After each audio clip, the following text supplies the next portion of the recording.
A Michigan State University student is suing the school for how she says she was treated after she reported being raped by 3 MSU basketball players in 2015. What follows are her allegations as described in the lawsuit. She is referred to as Jane Doe.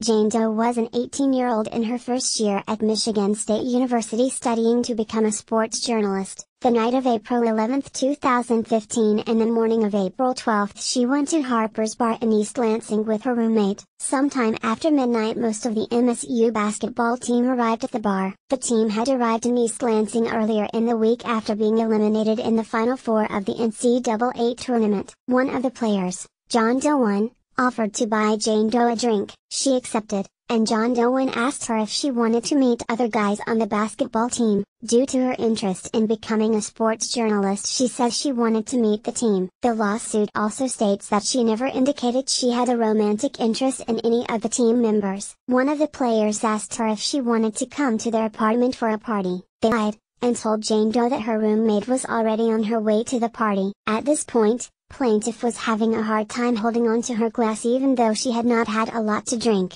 She went with the players to John Doe's off-campus apartment. The lawsuit states that there were few people at the apartment, and it was not a party. Jane Doe realized that her roommate was not there. She attempted to send a text, but did not have enough control over her fingers. John Doe pulled Jane Doe into a bedroom, and said, "You are mine for the night."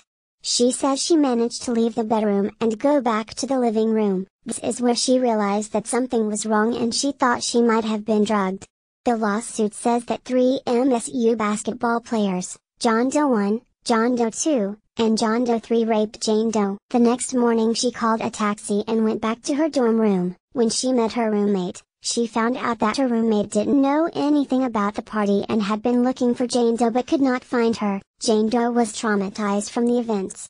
She confided in a second individual from her dorm room. That friend took her to the Michigan State University Counseling Center where Jane Doe reported the rape to a counselor and completed an intake and assessment. The lawsuit states that when Jane Doe made it clear that her attackers were notable MSU athletes, the counselor told her she needed another person in the room. It also states that the counselor's demeanor completely changed. Another staff person was brought into the room. The staff told Jane Doe that her options were to either file a police report, or deal with the aftermath of the rapes on her own. Staff told her that if she chose to go to the police she would face negative media attention. Comments made by staff to the effect of "We have had many other students in the same situation who have reported, and it has been very traumatic for them." They indicated to her that the best thing she could do was to just get yourself better, suggesting that she should not report the rapes to police. They also said, "If you pursue this, you are going to be swimming with some really big fish."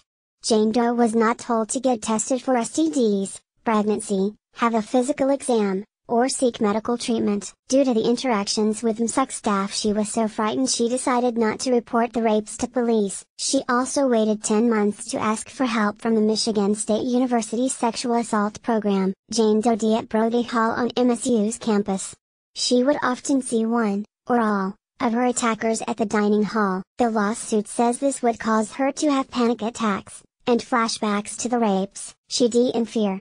In October of 2015 she was admitted to Sparrow Hospital outpatient psychiatric for treatment. That fall semester she stopped attending her classes, and withdrew for the semester. She did receive a refund of her tuition money after telling university officials she had been raped and was suffering trauma. According to the lawsuit, at no point was Jane Doe informed of her rights to academic assistance, or given a referral to the OI. In January of 2016 she returned to classes, but changed her major.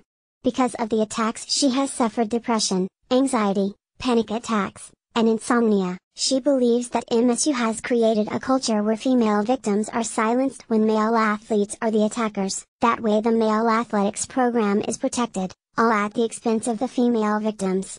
Discouraging female students from reporting sexual assaults committed by student athletes plausibly creates an environment where football and basketball players can sexually assault females without repercussion. As written in the lawsuit, Jane Doe claims her rights were violated after she told counselors about the rapes. You can read the lawsuit in its entirety.